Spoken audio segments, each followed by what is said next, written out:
Pronto, boa noite.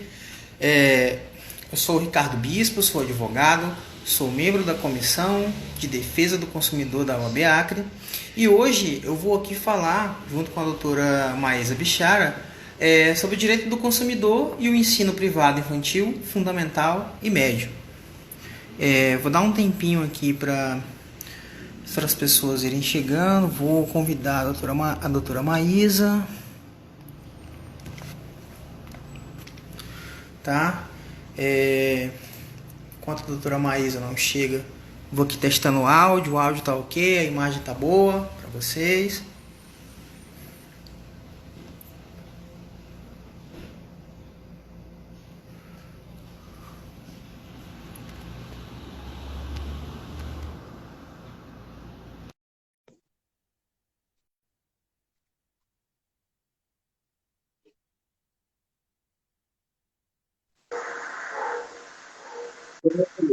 Boa noite, doutora. Boa noite. Tudo bem? Tá me ouvindo direitinho? Estou estabilizando ainda, o áudio tá uma falhadinha. Ok, vamos aguardar então, né? Aham.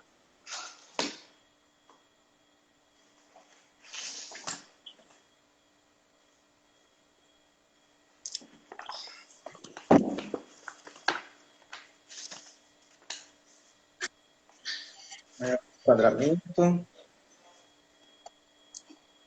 Boa noite, doutora Renata. Doutora Renata entrou ali.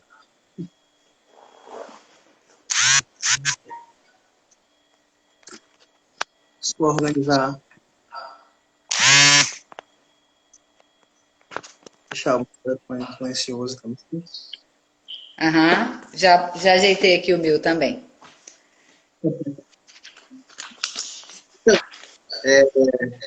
Dando início ao que foi programado, né, eu aqui mais uma vez me apresentando, né, tinha pouco tempo que eu não coloquei. Meu nome é Ricardo Bispo, eu sou advogado, sou membro da Comissão de Defesa do Consumidor, eu sou graduado em História e Direito pela UFAC, sou pós-graduando em Direito e Processo Tributário, pelo STERS, e tenho pretensões docentes, né, estou qualificando e estou me inserindo no mercado. Então, hoje, a gente está aqui representando a Comissão de Defesa do Consumidor, junto com a professora Maísa. Ela é muito mais conhecida que eu, né, mas pode se apresentar também, doutora. Olá, boa noite. Bom, primeiramente, eu quero agradecer o convite, dizer para mim que é uma honra poder participar desse bate-papo aqui sobre direito do consumidor.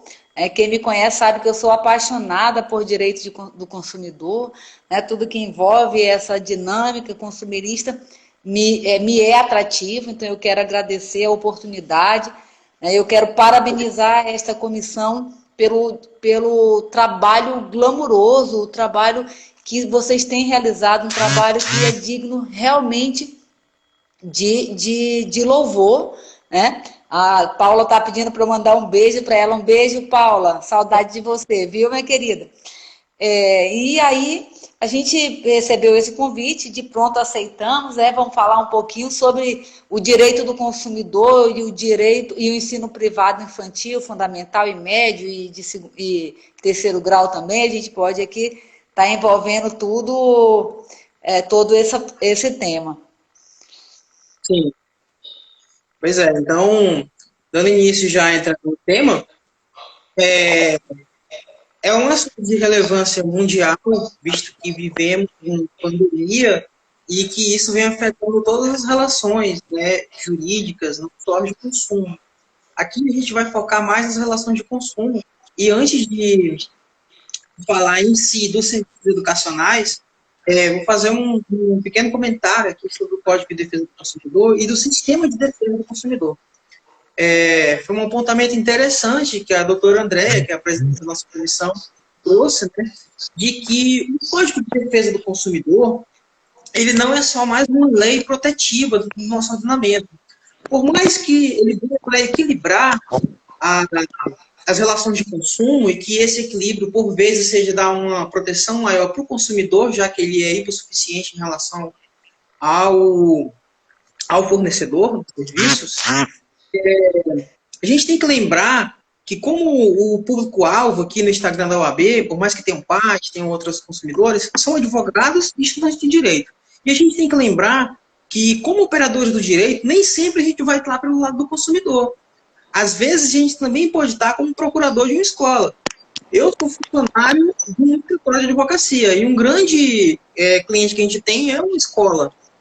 Então, mais cedo ou mais tarde, essas demandas vão aparecer. Então, é interessante que não só os consumidores, mas também os procuradores e fornecedores das escolas tenham conhecimento dessas novas diretrizes que estão sendo utilizadas durante esse período excepcional. Né? Não só o consumidor, mas também o fornecedor. Porque se ele seguir direitinho as diretrizes, ele vai evitar problemas para ele. Né? Então, a live é importante não só para os consumidores, mas também para os fornecedores. Então, sendo que o Código de Defesa do Consumidor ele vem trazer esse equilíbrio, eu programei aqui alguns tópicos de interesse para esse assunto de ensino, que é, principalmente, o papel do Conselho Nacional de Educação e do Sistema Nacional de Defesa do Consumidor. Aí nós temos algumas diretrizes que foram também feitas pelo Ministério Público, em parceria com a OAB, em parceria com a Defensoria Pública, que é a recomendação número 4 de 2020, né, dia 17 de abril, a nota técnica da Senacom, número 14, do dia 23 de abril, e a nota técnica número 26, que é mais nova, né, agora do dia 8 de maio. Né? Então, a partir dessa linha de raciocínio, a gente vai tentar aqui dispor sobre como que as relações de consumo estão se organizando durante esse momento excepcional, né, de que o mundo está vivendo. Então, se a senhora quiser fazer algum apontamento inicial sobre a relação, sobre a significação do consumidor no tocante aos serviços, e principalmente aos serviços educacionais, professora? Bom, doutor, o que eu gostaria aqui de ressaltar, na verdade, eu vou só ressaltar essa palavra que o senhor disse até agora. Né? O Código de Defesa do Consumidor, ele é uma lei que ele traz a seguinte nomenclatura, é o Código de Defesa do Consumidor, ok? Então, o Código foi uma lei que foi criada para defender o consumidor. Bom, mas é defender o quê? Então, é uma lei que é injusta? Não. O Código ele veio justamente para trazer um equilíbrio nessa relação que é tão desigual. De um lado está o fornecedor, que detém todo o poderio econômico, técnico, jurídico, do outro lado está o consumidor, que é a parte mais fraca dessa relação. Então, foi editada a Lei 8.078, que traz, então, a defesa do consumidor, por ser ele a parte mais vulnerável. Bom, mas como o senhor bem ressaltou, nós vivemos um momento de exceção. É tudo muito novo. Né? É um caminho, é como se nós estivéssemos caminhando em areia movediça. Nós não temos um caminho sólido. Né? Essa lei que veio, que trouxe, espancou anos de injustiça contra o consumidor, ela está hoje em vigência, mas ela teve que ser relativizada. Portanto, doutor, se eu estivesse hoje na sala de aula, dando aula para os meus... Eu nunca mais vou entrar na sala de aula do mesmo jeito que eu entrava em todos os anos passados. Nunca mais eu vou ter a visão que eu tive durante todos esses anos. Então, paradigmas foram quebrados, né? As premissas foram relativizadas. Então, hoje a gente tem que ver, a partir desse momento histórico e mundial, nós vamos ter que ter um novo olhar para, inclusive, a relação de consumo. Então, Maísa, você está querendo dizer com isso que o código não vai ter mais aquela robustez? De forma alguma. Mas todas as vezes que nós estivermos diante de situações que estejam envolvendo um momento desse de exceção, a gente vai ter que procurar medidas alternativas, a exemplo do que nós vamos falar aqui hoje para os nossos queridos que estão nos prestigiando. Eu quero agradecer também a presença aí do doutor Renato, professor, que acabou de entrar. Então, onde é que a gente vai encontrar inicialmente esses parâmetros? Falando sobre educação, por mais que os estados, as secretarias estaduais de educação e as secretarias municipais de educação tenham autonomia para fazer os seus planos, para fazer essas medidas de enfrentamento dessa pandemia, a gente também tem que ligar, tem que se atentar às diretrizes nacionais. E para isso, para auxiliar não só os pais, né, como os operadores de direito, nós temos algumas orientações do Conselho Nacional de Justiça, de Educação. Né? O Conselho Nacional de Educação ele é um órgão consultivo do Ministério e ele vai auxiliar o ministro da Educação ao cumprimento de políticas públicas, principalmente nas questões de base nacional curricular comum, índices de avaliação e no cumprimento do currículo em si. Né? Então, antes dessa pandemia, o CNA CNE, Conselho Nacional de Educação, já tinha o entendimento de que, ainda que o aluno não tenha frequentado as aulas presenciais, o fornecedor ele pode mostrar de outras formas que aquele serviço foi disponibilizado. Né? Essa é a interpretação mais natural da Lei 9.870 de 99, que é uma lei que trata especificamente sobre as anuidades de escola. Né? Agora, uma coisa a se destacar dessa lei específica sobre anuidades é que já está no nome, né? A anuidade. Você paga a escola mensalmente, mas é um serviço prestado manual. Né? Não só a escola, mas também a faculdade. Né? O foco aqui não é o ensino superior, mas é interessante a gente se atentar a esse detalhe, de que a mensalidade ela é o parcelamento da anuidade, porque o serviço é anual. Então, quando a gente vai falar em desconto, abatimento, primeiro a gente tem que negociar com a escola para ver se esses dias que estão agora parados ou estão sendo ofertados no ensino de maneira alternativa, se ele não vai ter uma reposição depois. Né? Então, é importante manter o equilíbrio nas relações de consumo, de fato que a escola está obrigada a fornecer aos pais um plano pedagógico, um plano de atividades pedagógicas, e esse plano ele tem que ter sido, de acordo com as orientações do Senacom e do CNE, esse plano pedagógico ele tem que ter sido elaborado após o início da pandemia. Então, quem já trabalhou em escola, quem já deu aula, você sabe que você tem que fazer um plano semestral, um plano anual, não só o plano de aula. E esse plano ele tem que ser readequado. Então, quais são os limites dessa aula online? Esses limites eles têm que ser impostos pelo o plano pedagógico. Aí, se a professora Maísa quiser acrescentar mais alguma coisa. Bom, vamos lá. Esse momento de exceção também não retira a responsabilidade do fornecedor em hipótese alguma, né, doutor? Isso aí a gente tem plena consciência. O que deve ser feito? Né? É um momento novo para os alunos, para os pais, para a sociedade, para a escola, né, para a empresa, para a instituição enquanto empresa.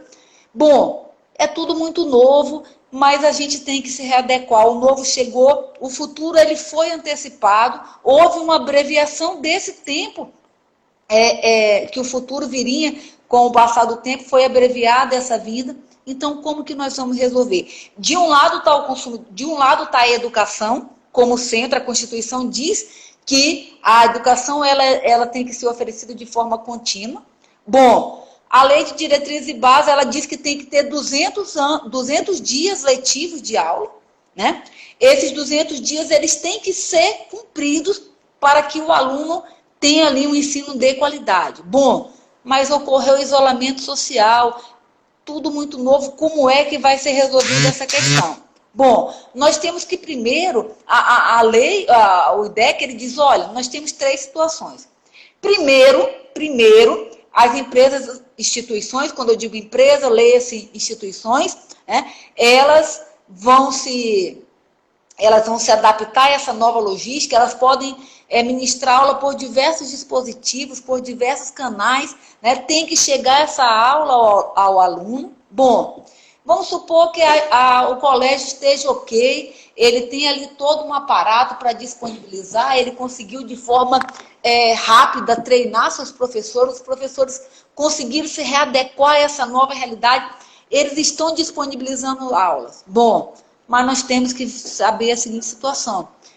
As escolas elas tiveram redução de custo, né? As escolas não estão pagando energia, as escolas não estão pagando aula, as escolas não estão gastando mais material didático, material de escritório. Então, houve uma redução daquele valor. Então, por que não passar para o consumidor aquela redução?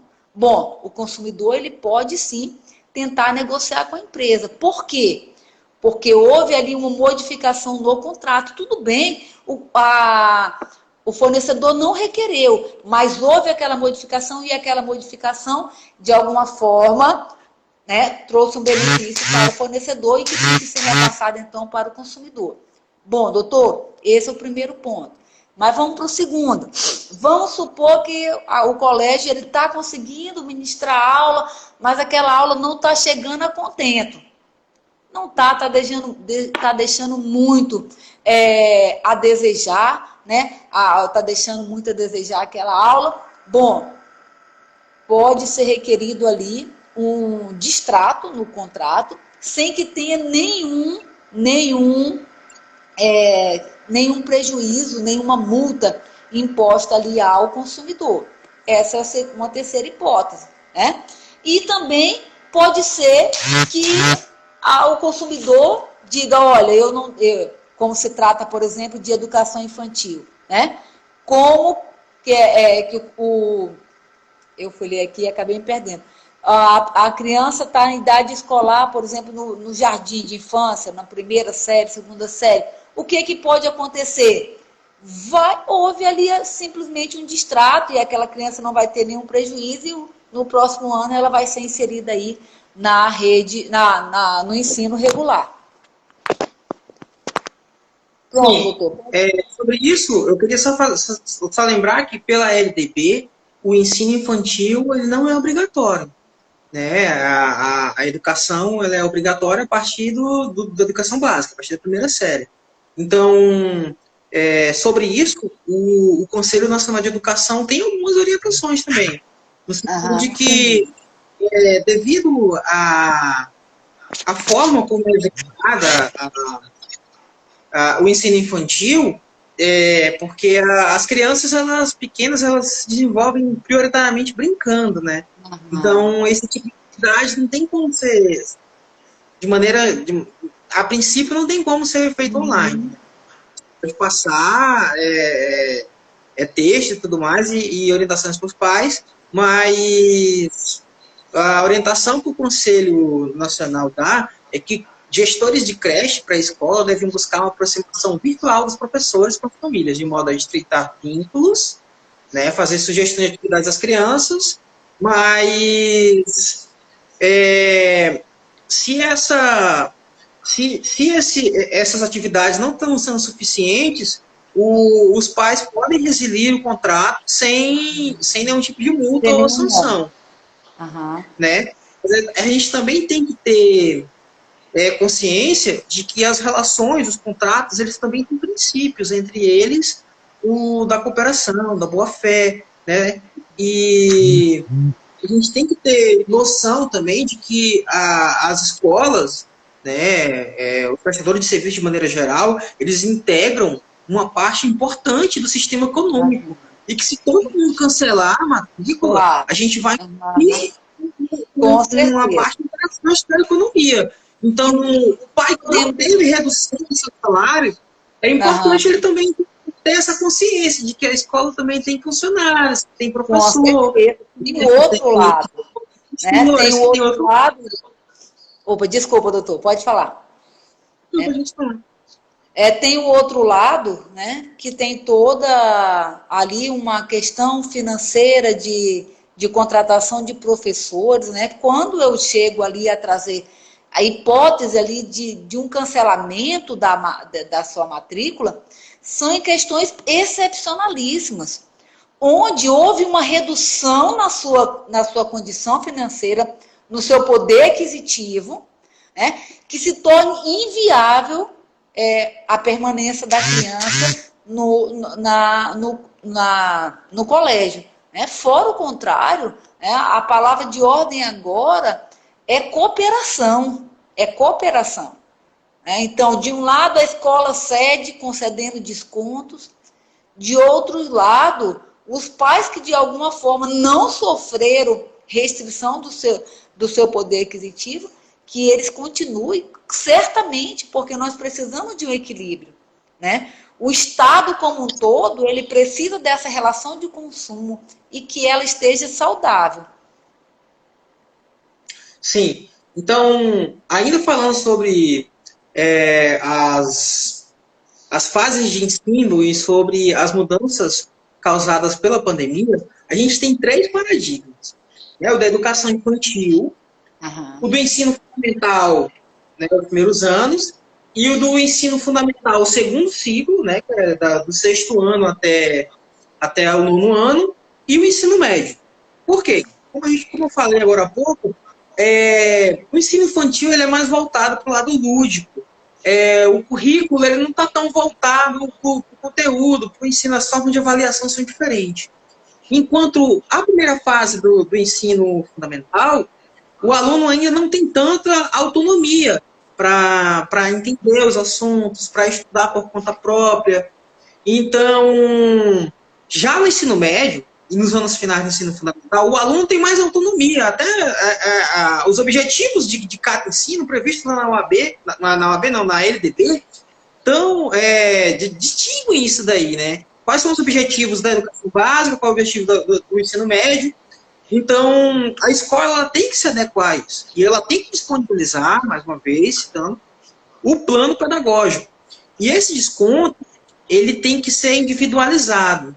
As orientações que nós temos até agora, tanto das promotorias de defesa do consumidor, quanto da Secretaria Nacional de Defesa do Consumidor, que é um órgão ligado ao Ministério da Justiça, de que esse desconto ele ainda não é tabelado. Assim, por conta das aulas online, vamos colocar um desconto de 20%, 30%. Não. Esse desconto é no caso concreto. Cada caso vai ser avaliado o quanto a escola está gastando a menos e o quanto as atividades estão reduzidas ou modificadas. Agora, um ponto muito interessante é que se a escola, nesse plano pedagógico, apresentar um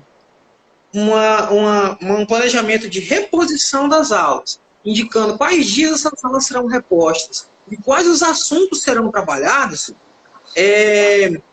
não é obrigatório dar desconto. Por mais que agora esteja em EAD, por mais que agora a gente esteja afastado, o PROCON, a Promotoria de Defesa do Consumidor, do Ministério Público e a Senacom entendem que, se o plano contemplar reposição de aula, não é obrigatório oferecer descontos. Já é o contrário, se não tem reposição de aula, se eles estão pretendendo terminar o semestre todo, né, não terminar o semestre todo, mas um plano de cumprir a carga horária toda em EAD, e ficar comprovado por meio da planilha de gastos que houve uma redução, esse desconto ele já passa a fazer parte, já passa a ser um pré-requisito para o equilíbrio contratual. Né? Então, se a senhora quiser fazer algum apontamento sobre isso. Sim. Bom, eu tenho 2 apontamentos. Primeiro, até estava esperando o senhor terminar, houve aqui a pergunta, é necessário demonstrar redução na sua capacidade de pagamento? Sim. É necessário, tá? Assim, para alegação de força maior, caso fortuito aí, até o professor Renato tá apontando aqui, ele não, por si só, não justifica, né? A Abigail, a doutora Tatiana também falou que se depararam com situações dessa natureza. É necessário, sim, demonstrar ali que houve uma redução no seu poder aquisitivo. Outra coisa, doutor, que eu gostaria de ressaltar é que, por mais que nós estejamos vivendo esse momento de exceção, é interessante, na verdade é interessante não, é importante, é imprescindível a informação, que é um direito básico do consumidor, está no artigo 6º, que trata lá da verdadeira espinha dorsal do direito do consumidor. Toda essa nova dinâmica, ela tem que ser repassada para o consumidor de forma cristalina. Por exemplo, vai ser disponibilizada a aula à distância, vai ser utilizado os meios digitais, videoaula, plataforma, redes sociais, todos os mecanismos. Se vai ser, como vai ser? A escola ela tem que se municiar de informações e essas informações elas têm que ser repassadas ao consumidor final. Né? Não basta tão somente, estamos vivendo um momento de exceção e ponto. A escola tem que entrar em contato com os pais, ela tem que disponibilizar todos os caminhos, ela tem que assessorar os pais para que eles possam fazer esse acompanhamento dos filhos, a questão do pagamento, se depois vai ser feita a reposição de aula, né, como que vai ser feita, ela já tem que trazer toda uma estratégia. Né? E aí eu falo agora como professora. Né? Nós, enquanto professores, tivemos que nos reformular e nós tivemos que nos reinventar. Existe hoje uma nova perspectiva, mas nós temos que passar para o nosso aluno. Né? Olha, o nosso veículo de repasse de conteúdo vai ser esse. Os alunos têm alguma dificuldade, como que nós vamos ajudar os nossos alunos, enquanto instituição, a sanar aquela dificuldade. Então, as instituições elas têm que repassar todo esse cronograma de aula, né? As aulas elas têm que ser ministradas preferencialmente no mesmo horário da aula normal, né? E tem que ser repassado o cronograma e toda e qualquer informação referente ao momento em que nós estamos vivendo. Tá, doutor? Gostaria só de fazer essa ressalva, porque, infelizmente, eu estou vendo algumas instituições também que simplesmente se escondem atrás desse problema e deixa aí o aluno / consumidor à mercê também aí da própria sorte. Sim. Então, quando essa questão da informação, tanto a recomendação 04 do Ministério Público do Acre, quanto a nota técnica mais atual da Senacom, da Secretaria Nacional de Defesa do Consumidor, a nota técnica 26, do dia 8 de maio de 2020, ela, especificamente essa nota técnica, do dia 26, ela exige que as instituições que ensinam disponibilizem de forma clara e objetiva, por meio dos seus portais, a forma como esse ensino está sendo adaptado. Então, é uma das diretrizes que estão sendo recomendadas, né, pela nota técnica, até porque essas notas técnicas e a recomendação do Ministério Público, elas são técnicas extraprocessuais de solução de conflitos, né, de modo consensual, porque o que a gente está tratando aqui são formas de adaptação. O que o sistema de proteção de defesa do consumidor tem de abrangência nesse período, e o que a gente pode fazer sem entrar na justiça.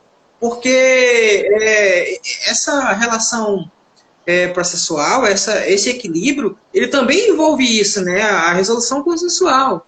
Porque se a gente tiver que judicializar tudo, vai inviabilizar o sistema também, não só o sistema de ensino, como o sistema judiciário. Então a gente precisa de formas consensuais de resolução. É aí onde entra a cooperação. É aí onde entra ali a cooperação, o ajuste entre todas as partes envolvidas. Né? É onde entra, porque o Código de Defesa do Consumidor, ele diz que o consumidor tem direito a um serviço de qualidade. Um serviço de qualidade não quer dizer que o serviço ele tem que ser prestado de forma presencial. Nós estamos num momento de exceção, mas que continue sendo de qualidade, né? Através dos mecanismos que foram colocados à nossa disposição. Né? Então, a gente tem que chamar a atenção para isso, né? Para que a comunidade como um todo, envolvendo gestores, professores e alunos, e aí / família, né? Para que a gente se ajuste, mas que nós não percamos aí a qualidade no ensino. Sim. Agora, em relação à proteção, só um lembrete, né, que eu até tinha comentado com a senhora antes, de que o caso fortuito e a força maior, eles não estão expressos dentro do Código de Defesa do Consumidor como exceção para a responsabilidade objetiva, né, do prestador de serviço. Então, ele não está expresso, mas o entendimento, a jurisprudência do Superior Tribunal de Justiça, ele entende que deve seguir, né, essa dinâmica do Código de Defesa do Consumidor, o caso fortuito ou a força maior. E o que a gente está vivendo agora é o exemplo mais didático que existe sobre caso fortuito e força maior. Por mais exemplos que a gente possa dar em sala de aula, a gente tem um exemplo prático aí que vai servir, inclusive, para todos os próximos manuais aí de defesa do consumidor. Então, a gente está vendo o direito de significado na frente. Realmente, é um novo olhar, a partir de então, para as relações contratuais, né? Só que, assim, o que eu reforço, o que eu não consigo ver a modificação na situação de que a força maior e o caso fortuito não são empecilhos para que se continue tendo uma educação de qualidade, né? Aí eu digo, através dos mecanismos que nos são impostos, né? nos que são apresentados a partir de então. Então, a escola ela pode se organizar para que os seus professores continuem dando aula de forma virtual. Elas têm condições de continuar passando atividades, elas têm condições de continuar dando acompanhamento. É difícil. É tudo muito difícil, porque agora os pais, a maioria dos pais estão em casa. A educação foi, mais uma vez, dividida, né? Antigamente tinha muitos pais que achavam que a educação estava por conta da escola e pronto, né? Essa é um retorno daquele modelo onde a família integrava a sua participação no processo de ensino-aprendizado. Então, é um esforço de todo mundo aí, uma ação conjunta, para que a gente não perca tanta qualidade. E certo, eu digo, doutor, é um caminho sem volta. O futuro chegou. Agora, não só o ensino, né, mas toda a nossa vida está sendo pautada por isso, né? As reuniões de trabalho, o Congresso está funcionando assim, tá tudo funcionando assim. Então, a gente vai ter que se adaptar. A realidade se impõe. Respondendo a pergunta aqui da Paula, o fato da instituição de ensino estar efetivamente reduzindo seus gastos e que esses gastos estão inclusos no valor da mensalidade do plano, já era para dever a redução da mensalidade, parando de repor a aula?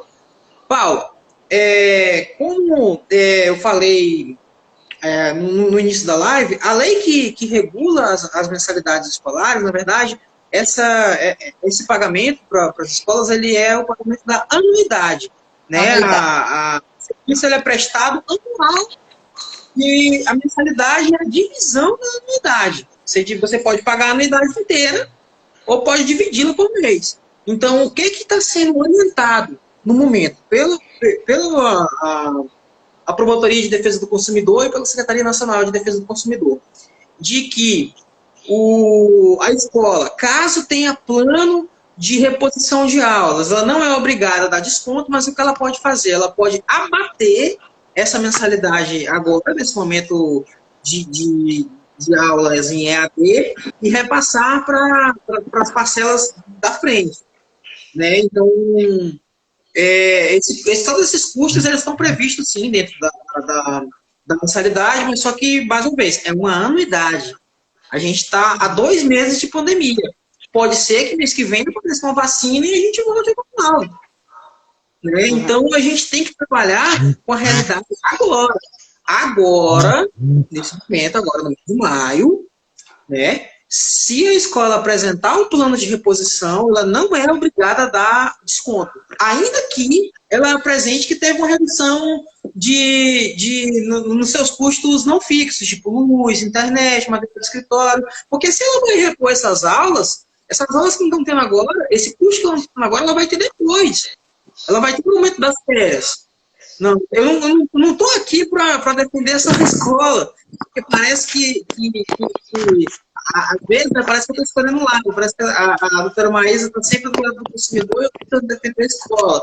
O que eu estou tentando defender aqui é o equilíbrio entre as relações de consumo. Com certeza.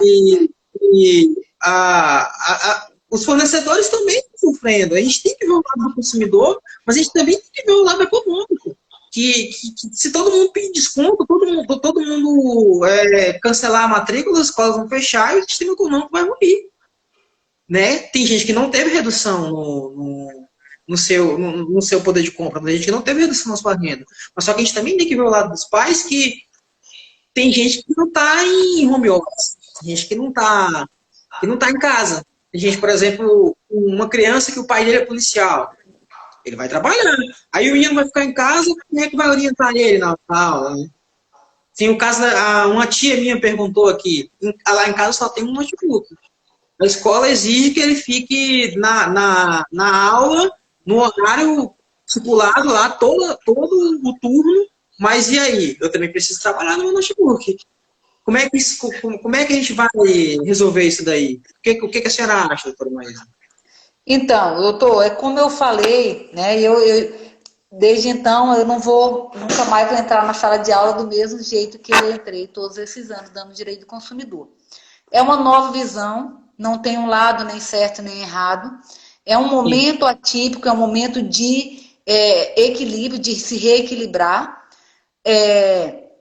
O que eu defendo, e isso eu não abro mão, é que as escolas continuem oferecendo ensino de qualidade. Não se vistam de um manto de pandemia e, por conta disso, ministram um ensino de qualquer forma. Por outro lado, claro que eu entendo a necessidade da figura do fornecedor. O Estado precisa dessa relação. Né? Então, a minha orientação para os meus clientes, já fui perguntado por muitos clientes, né? Por alguns clientes. E aí, o que é que eu faço? Vamos ver. E aí eu começo a perguntar. O seu filho está tendo aula? Ok, está tendo aula todos os dias. Bom, então por quê? Você houve uma redução no seu poder aquisitivo? Não, não houve. Então, ok. De outro lado, tem pais e mães de família que estão esperando para poder receber. Então, nós precisamos de ter um equilíbrio. No caso concreto, a escola do meu cliente, do filho do meu cliente, ele estava oferecendo um serviço de qualidade. Então, por que mexer nessa relação? Deixa a relação equilibrada. O que eu defendo é que as escolas não se escondam atrás desse evento chamado pandemia. Que elas continuem. Sim. Aí sim, se não, que o consumidor, claro, faça valer o seu direito das mais variadas formas.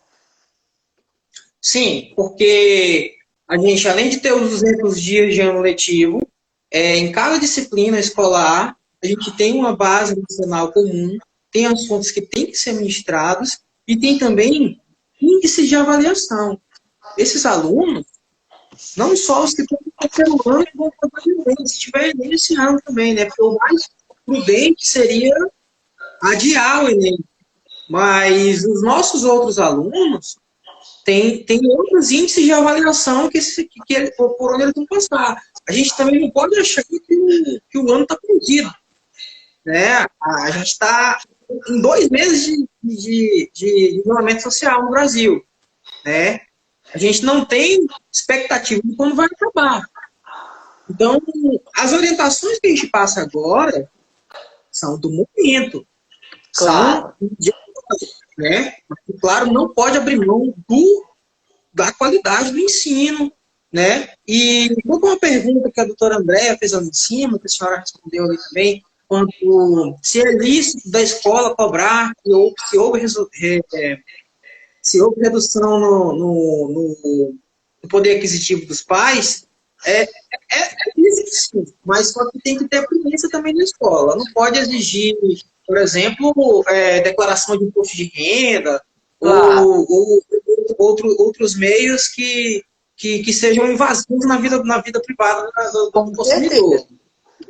A gente tem que ter essa cooperação, mas o desconto ele também não está atrelado só à pessoa reduzir o seu poder aquisitivo.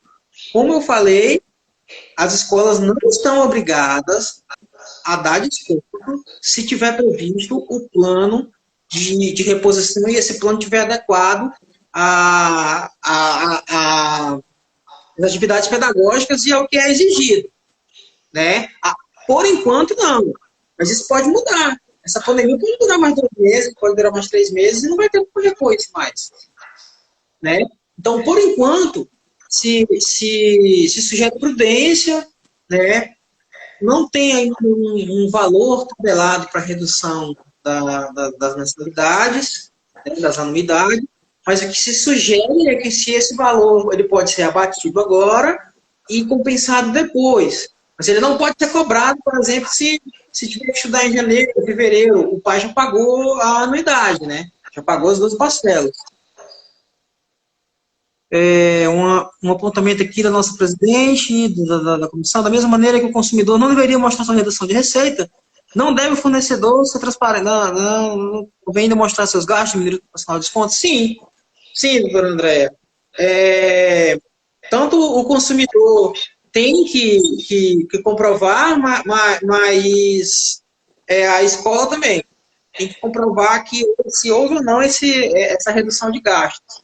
E se caso os pais venham a cancelar esse contrato de prestação de ensino por conta disso, não vai ser cobrado multa de rescisão nem outras sanções. E é importante também destacar que a lei retromissionada que trata sobre as anuidades, ela garante de que o aluno ele não pode ser impedido de assistir às aulas durante o período letivo em caso de inadimplência. Então, se os pais não conseguiram esse desconto, o filho não pode ser excluído das aulas, nem impedido de frequentar, caso o pai não consiga pagar. Então, tem também essa proteção dada para o consumidor em caso de inadimplência. Então, se você quer acrescentar mais alguma coisa, doutora? O importante é ressaltar é que, independente de qualquer orientação, o próprio Código de Defesa do Consumidor, mais uma vez no artigo 6, que trata dos direitos básicos do consumidor, ele já tem lá um artigo onde trata da possibilidade do contrato ele ser revisto por situação superveniente, né? Que é perfeitamente o que nós estamos aqui vivendo, né? Reforçando mais uma vez, não estou aqui dizendo para ninguém cancelar o contrato de forma alguma. Eu estou tentando aqui trazer a informação para o consumidor para que, diante da situação em que ele esteja vivendo, ou seja, se o ensino à distância está sendo de qualidade, se o ensino à distância está sendo moderado, ou se ele não está sendo, ou que ele não esteja sendo efetivado, diante disso o consumidor ele pode agir, claro, sempre procurando ali o equilíbrio na relação. Então, se houver uma prorrogação dessa quarentena, aí a gente vai ter que ter novas orientações e, inclusive, pode até romper, né, os contratos. Porque... Doutor, eu acho difícil. Eu abro um parêntese para emitir a minha opinião. Eu acho difícil que venha qualquer orientação nesse sentido. Eu acho que o momento é de exceção, se houver um ajuste de todas as partes, por mais que esse momento de isolamento ele perdure por mais 1 mês, 2 meses, 3 meses, que nós não queremos de forma alguma que isso ocorra, mas mesmo que ocorra, eu acho praticamente impossível ter alguma direção, alguma normativa nesse sentido para cancelar o ensino. Por quê? Porque não se pode simplesmente apagar um ano letivo, né? A gente sabe que pode até ter alguma dificuldade, mas existem centenas e milhares de pessoas que estão no último ano, por exemplo, da faculdade, esperando aquele momento em que eles vão terminar aquele ciclo. Nós temos centenas de milhares de alunos que estão terminando o ensino fundamental, que estão esperando o Enem, né? Eu falo aqui, eu consigo ter a minha fala envolvendo. Eu sou mãe de aluno que está no cursinho esperando a vez para entrar na faculdade. Eu sou professora de uma instituição de ensino privado e eu sou advogada. Então, a minha análise aqui, ela está sendo feita de todos os lados, para tentar. Sim. Né? E aí, por isso que eu defendo a bandeira de que, independentemente desse isolamento social continuar, que nem de longe é o que nós queremos, eu defendo a bandeira que se as instituições de ensino privado, né, elas se moldarem a essa realidade, a gente consegue ter, sim, um ensino de qualidade envolvendo todas as partes. Sim. Então, não, de maneira alguma vai ter uma orientação para que os contratos sejam cancelados.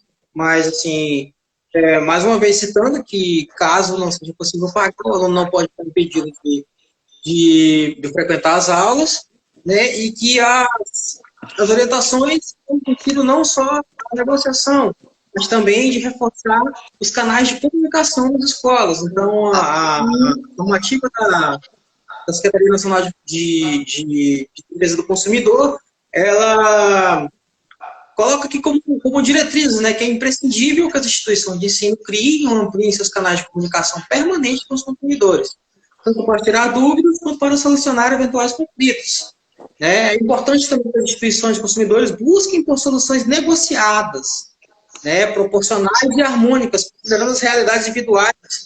E é essencial que os pedidos de ampliação e desconto nas mensalidades sejam avaliados no caso concreto.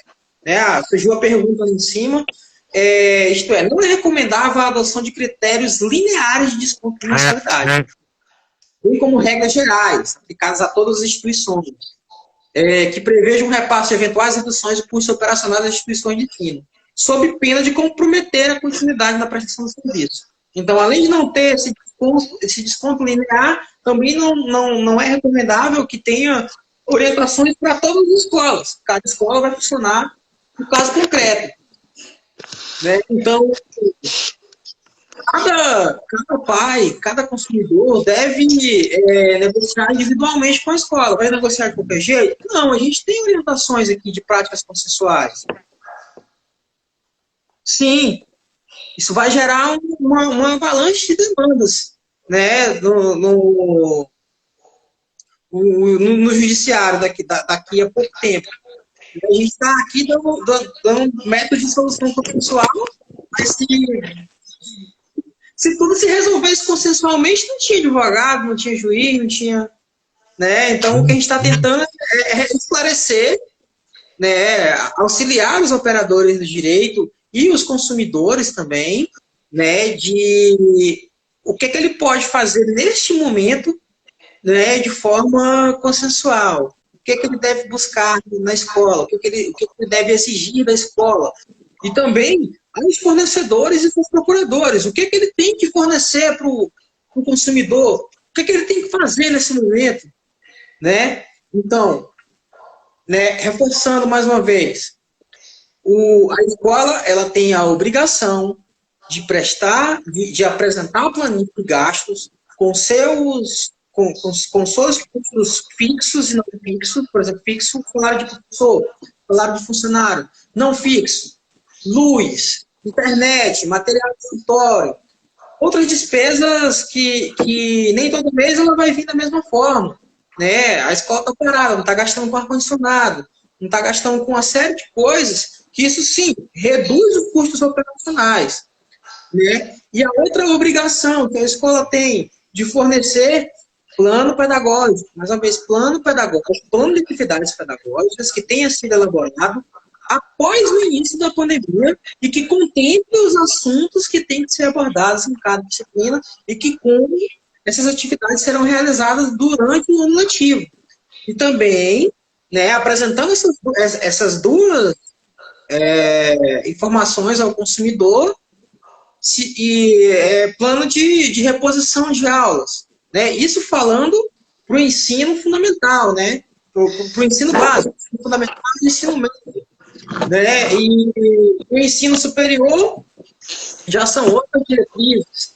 Né? E sobre a questão da preparação para o Enem e para as outras provas, o que a senhora acha, doutora, que essas medidas elas vão conseguir suprir essa necessidade?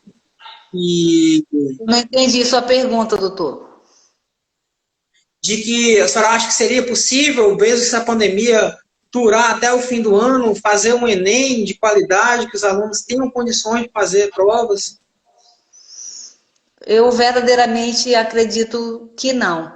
Mas a gente vai ter que fazer de um limão a limonada, né? É hora de se reinventar, é a hora de que cada aluno, ele, mesmo estando em casa, tentem usar os mecanismos que estão à disposição para que não percam tempo, né? Eu sempre digo para os meus alunos que o tempo ele não volta atrás, né? Ele não volta atrás, então é fazer de um limão a limonada para tentar diminuir os prejuízos desse tempo que nós estamos vivendo agora, né? A Paula também perguntou ali, se o pai quer desconto e o salário do professor? Então, a gente tem que pensar nisso, né? A gente tem que ter consciência coletiva, a gente tem que ser pautado pela cooperação e pela boa-fé processual. O pai que não teve redução, o consumidor que não teve redução do seu poder aquisitivo, tem que ter a consciência de que tem outros profissionais que dependem dessa cadeia de... Não é só o dono da escola, não é só a escola, não é só o CNPJ lá no papel. Tem várias pessoas que dependem disso aí também. A gente tem que ter essa consciência. Também no ensino superior, né? A senhora é professora no ensino superior, sabe? Se todos os alunos quiserem redução, todos os alunos quiserem cancelar, aí fica difícil, a universidade fica inviabilizada. É verdade, mas aí eu defendo também que as instituições têm que se adequar para oferecer um ensino de qualidade. Eu acho que a grande questão é esse, a partir do momento em que houver, mesmo nesse tempo que nós vivemos, o ensino de qualidade, os pais também vão os que não tiverem redução, vão pagar ali mais satisfeitos, né? Aquele valor da mensalidade. Sim. Só quase finalizando, já estamos com 50 minutos de live, né? O papo fluiu bem, passou rápido. Algumas recomendações aqui da Senacom também, que as instituições de ensino se posicionem sobre quais serão as estratégias adotadas e as alternativas consideradas para a continuidade da prestação de serviço. Isso tudo se resume em informação, que é um direito básico do consumidor, né? Mas pode falar, desculpa. Então, inclusive, a recomendação da Senacom é que as instituições atualizem seus portais e meios de comunicação para se adequar, colocar todas as informações necessárias. Então, a nota da recomendação da Senacom também acrescenta que não seria legítima a cobrança de mensalidades escolares diante do silêncio das instituições de ensino. Ou seja, sem que as instituições de ensino apresentem uma perspectiva clara de como os serviços serão adequados ao contexto. É a tecla que a senhora vem batendo até agora, de que não é se eximir, se silenciar, eu não estou conseguindo ofertar o ensino por conta da pandemia, não. Aí não estão pegando. Né? E outra recomendação que a Senacom dá aos fornecedores e também aos consumidores é que recomenda-se ter boas práticas sob pena de infringir outras normas jurídicas, que as aulas não sejam gravadas e compartilhadas sem o consentimento dos pais. Né? Porque, por exemplo, uma reunião dessas que a gente está fazendo da OAB, uma live dessa, ela vai ficar disponibilizada no Instagram da UAB. Mas nós dois somos adultos e estamos consentindo. Mas e se a escola depois quiser fazer propaganda com essa aula dada e tudo mais?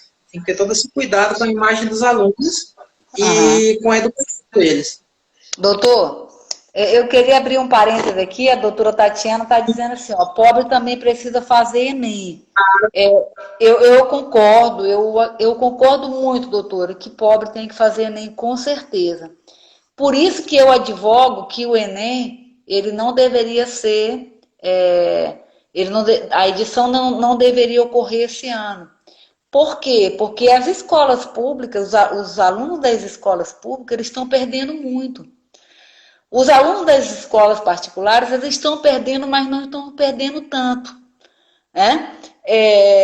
Mas o da escola pública, sim. Então, eu entendo que o governo federal poderia fazer a edição desse Enem o ano que vem, janeiro, fevereiro, poderia até prorrogar até março, né, o que o doutor Edinaldo está dizendo aqui, Enem Inclusão Social. Né? Eu advogo isso, inclusive, essa é uma bandeira que a minha filha, que está fazendo cursinho, levanta, né, de que tem que ser adiado, não por conta tão somente dela, mas principalmente pelos alunos que vêm das escolas públicas, né? Mas não pode ser cancelado. A minha defesa é que ele seja realizado referente ao ano de 2020, mas nada impede que seja, por exemplo, realizado em 2021, mas sendo a edição ainda de 2020. Ok, doutor? Porque a gente tem que garantir o ingresso dos novos alunos nas turmas das universidades. Só que a gente isso não tem problema você adiar, até porque as aulas vão ser adiadas. Eu acho inconcebível na situação que a gente está, a gente imaginar que as aulas do ensino superior vão terminar em dezembro e vão ter as férias de janeiro e fevereiro e a gente vai começar lá para abril e março. Eu acho surreal isso daí. Isso não vai acontecer. Então não tem problema você adiar o ingresso dos alunos, porque o ano letivo ele já está comprometido. Então não é o que pregou aquela propaganda.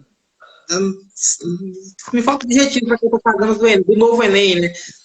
E se uma geração inteira de engenheiros, de médicos, se fosse perdida. Não, isso não está perdendo uma geração inteira. Isso só está adiando o ingresso do próximo. Se o senhor for verificar essa propaganda, ela é realizada por pessoas que têm telefone de última geração, né? Ela Sim.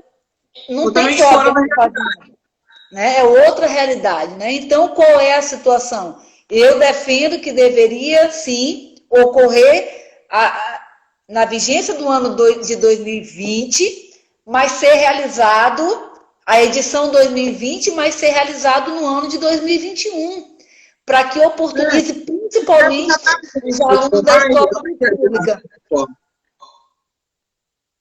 Sim, eu falei, o ingresso dos novos alunos já está comprometido. O ano letivo de 2021 não vai começar a abrir março. Sejamos realistas. Não tem problema de aluno agora. Os alunos não vão ficar indo desse estudar, não. Doutor, nós temos quantos minutos ainda? 5. Eu posso fazer minhas alegações finais? A senhora é livre, a senhora está livre para as alegações finais. Eu quero agradecer a participação de todos, em especial da nossa vice-presidente, Marina Belandi, da nossa conselheira federal, doutora Cláudia, da doutora Tatiana, doutor Edinaldo, Renato. Quero agradecer a presença aí também das minhas irmãs, que estão sempre aí comigo, obrigada. E, sobretudo, agradecer o convite da UAB, né? É uma honra participar aqui desse momento. Eu estou à disposição, o direito do consumidor me motiva, eu estou fazendo dissertação de mestrado, estou falando de direito do consumidor, para o senhor ver como que eu estou tão focada aí nessa área. Né? Quero pedir a todos que se cuidem, que se possível fiquem em casa, usem máscara, usem álcool em gel e tenham fé, doutora Graciele também, obrigada pela participação, usem gel e tenham fé em Deus que esse tempo é breve, eu tenho certeza que Deus está entrando com providências e daqui a pouco nós vamos estar aí Doutora Larissa também, vamos estar aí de volta à nossa vida normal. Pronto, doutor. Ah, doutora, muito obrigado. Vou fazer agora, tem 30 segundos para finalizar. Muito obrigado a todos os participantes, agradecer também a doutora Tatiana Carlos, minha chefe, né, trabalho aqui no escritório com ela, a professora Maísa, que esteve aqui com a gente, e também a todos os membros da Comissão de Defesa do Consumidor, especialmente a nossa presidente, a doutora Andréia, né? Então, A doutora Andréia também, é verdade.